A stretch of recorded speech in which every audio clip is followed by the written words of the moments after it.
Naku guys, umuulan na naman. Gusto ko sanang mag-miniature cooking outside. Paano na to? Anong gagawin ko ngayon?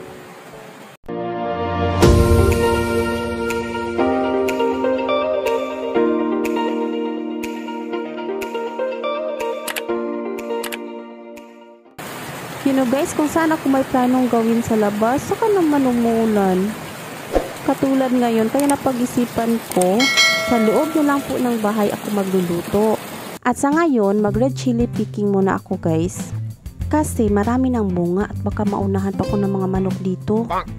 Guys, ang mahal ng red chili kasi doon sa market, 200 per kilo. Marami kasi kaming vinegar sa loob ng bahay. Pag lagyan mo ng maraming chili yung vinegar o gawin yung sinamak, mabango talaga siya. Yung suka palang appetizer na, uulam na kahit tuyo lang po ang ulam nyo, mabubuhay ka na, pwede na. Yun po ay survival food namin ng mga mahihirap. Sanay po akong kumain nito mula pagkabata. At hanggang ngayon, kung anong kinakain ko noon, ipinakakain ko po sa aking mga anak. Para kung ano mang mangyari, marunong rin silang mag-survive. Kasi mga bilihin ngayon, tumataas na eh. Last year, yung onions, pero ngayon, bigas na. Buti na lang guys, hindi ako affected kasi hindi ako kumakain ng rice. Sabi ng family members ko, hindi daw nila kaya pag hindi kumakain ng rice para daw silang mamamatay. At na-realize ko, ba't ako buhay pa? Kaya sinasabihan ko sila guys, kulang lang po kayo sa practice. Kasi practical na po tayo ngayon eh. Nagmahalan ang lahat ng bilihin.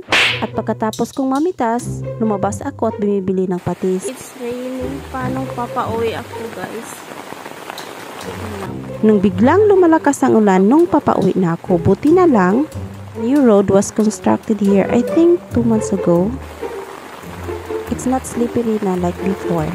And I decided na doon lang po ako sa city mag-miniature cooking kasi kinulang po ako sa oras dito guys. Bigla namang lumalakas ang ulan at hindi pwedeng magluluto sa labas. At sa susunod na pag-uwi ko dito guys, pag umuulan na naman, yun ang aking next na ligo challenge, bathing in the rain. O diba, mas dramatic ang dating kahit maginaw. And to complete my day, kumakanta po ko sa aming karaoke guys para may maipopost naman po ako sa aking page. And again, please don't forget to like and subscribe my YouTube channel. Thanks for watching!